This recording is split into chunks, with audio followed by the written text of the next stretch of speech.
In the name of Allah, the Beneficent, the Merciful. Praise be to Allah, Lord of the worlds.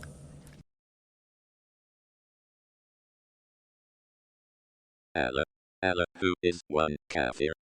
It is one who covers, hides my words. How about deleting your words from the internet? Yes, he too is one kafir. Allah, Allah. By your definition, Christian Prince, David Wood, Bill Warner and other Islam critics, none of them is a kafir, then. Allah, Allah. These and other Islam critics are constantly quoting from the Koran, from the Sirah and Hadith. They hide nothing from your words. Allah, Allah. They also do not hide or cover up the words and deeds of your last prophet and messenger.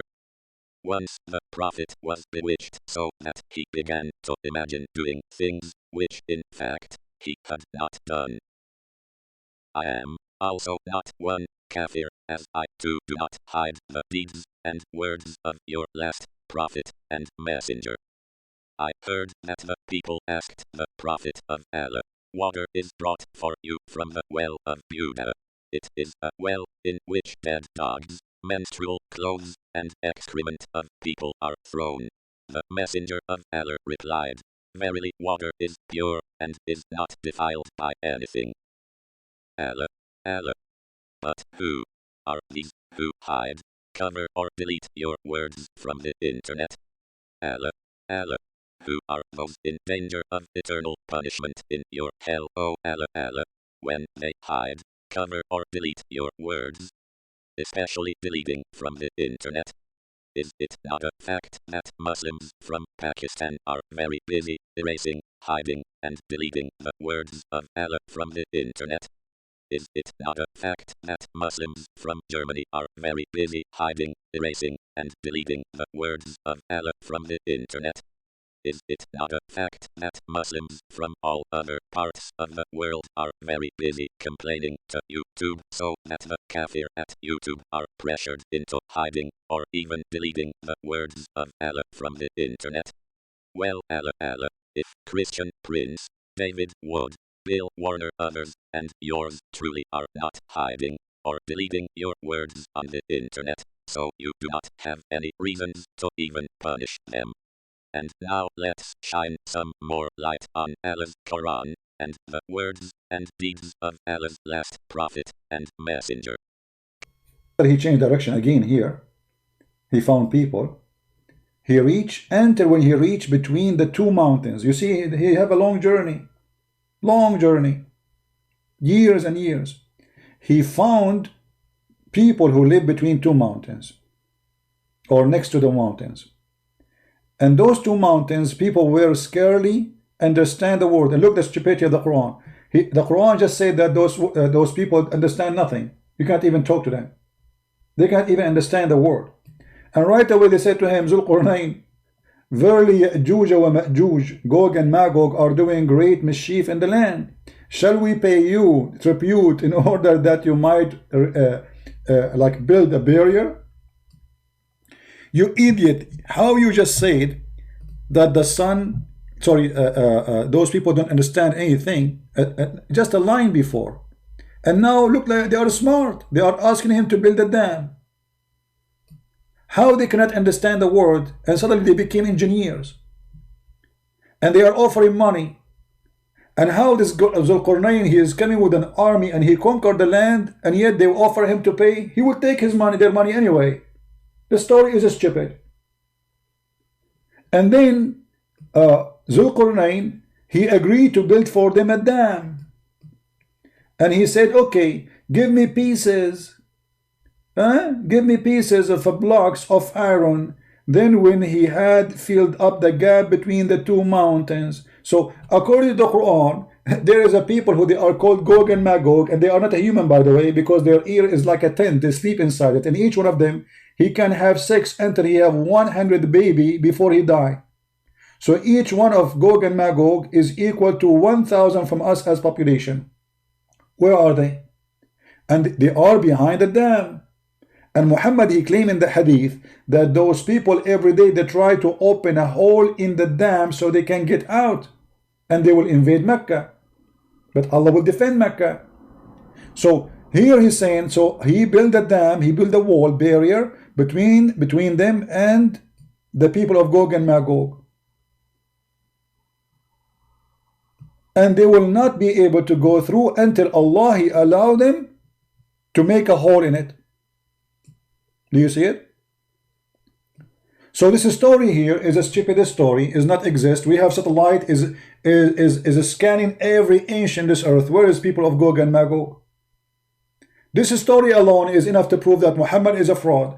This is a legend inserted in the book which is written about Alexander the Great, about building a dam. There's some kind of a creature who they are not a human, they are very aggressive and they are very weird and they look scary and they are criminals and they will do mischievement and they will attack Mecca, they will attack Jerusalem, they will attack Syria, they will attack Saudi Arabia, they will attack the whole world.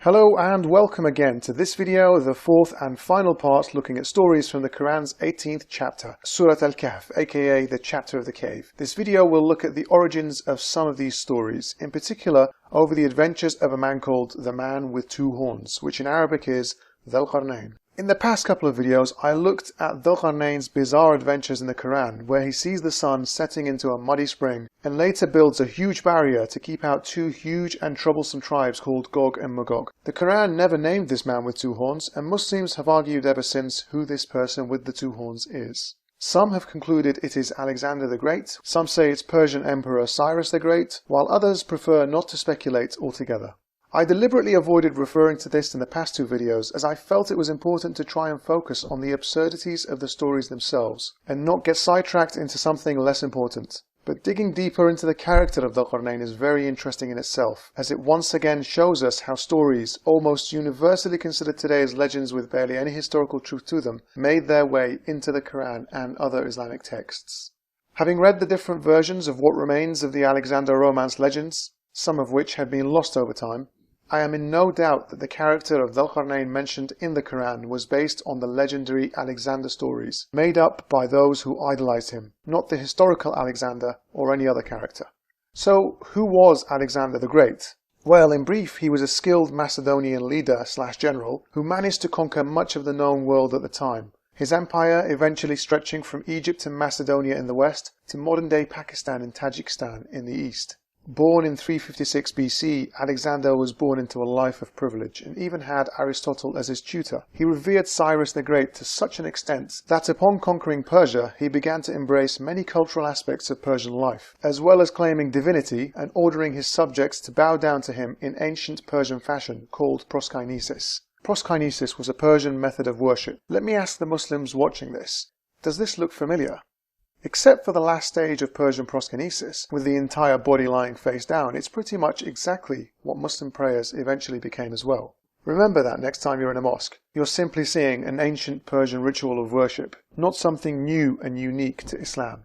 Anyway, I digress. So, before setting out to conquer Asia, Alexander brought along the well-known historian of his era, Callisthenes of Olynthus. He wanted Callisthenes to record his exploits and the march of the Macedonian army east. But Alexander's attitude and growing arrogance were not always well received by the Macedonians around him. Callisthenes was one of those who came to despise much of Alexander's behavior, in particular his demand for others to worship him. Callisthenes was imprisoned until his death in 327 BC. His historical works were all but destroyed. 4 years later, Alexander died at the age of 32 in Babylon. Having won every single battle during his life, crushing a once giant Persian empire and creating the largest empire the world had ever seen at that stage in history, Alexander inevitably became a legend. Stories were created to portray him in an ever more flattering light almost immediately after his death, with tales of his adventures growing more and more spectacular as time progressed. But which came first? Did the Alexander romance stories predate Islam, or was Islam first in revealing these stories? Historians have effectively reached a consensus that the Alexander romance stories are effectively nothing more than fables falsely attributed to Callisthenes. They began circulating orally soon after Alexander's death. Hundreds of years later, these fables were written down in Greece and Egypt around 200 AD.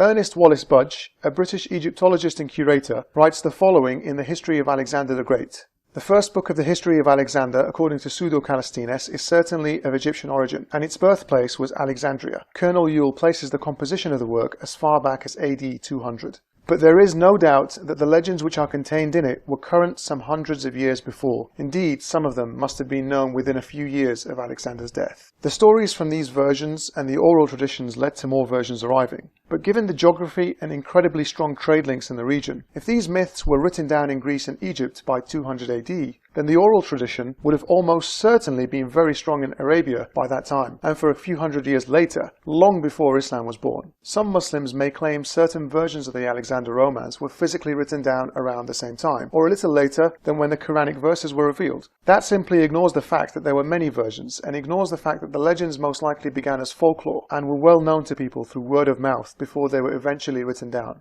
Even within Islam itself, the hadiths and the seerah were only written down a couple of hundred years after the stories and sayings allegedly occurred. We also saw in an earlier video how the Quran appears to borrow the idea of the sun setting into a muddy spring from a pre-Islamic poem by Tubba, as evidenced in early Islamic sources which tried to give the verse legitimacy. This shows that the legends from this man with the two horns were in Arabic poems long before Islam was even founded. So it's clear that the myths regarding the man with the two horns were prevalent in society sometime prior to the birth of Islam. Even the Quran itself lends credibility to the idea that these stories were around before the Quran. As we saw in the first video analysing chapter 18, Muhammad was challenged to recall a number of stories to prove his prophethood. He requested one day to get back to them, took 2 weeks, blamed it on God getting grumpy because Muhammad didn't say inshallah, and then told them their answers in the vaguest way possible. But it's not just the hadiths providing context to this verse that shows this was the case. The Dhul Qarnayn story in the Quran actually begins with the verse 1883,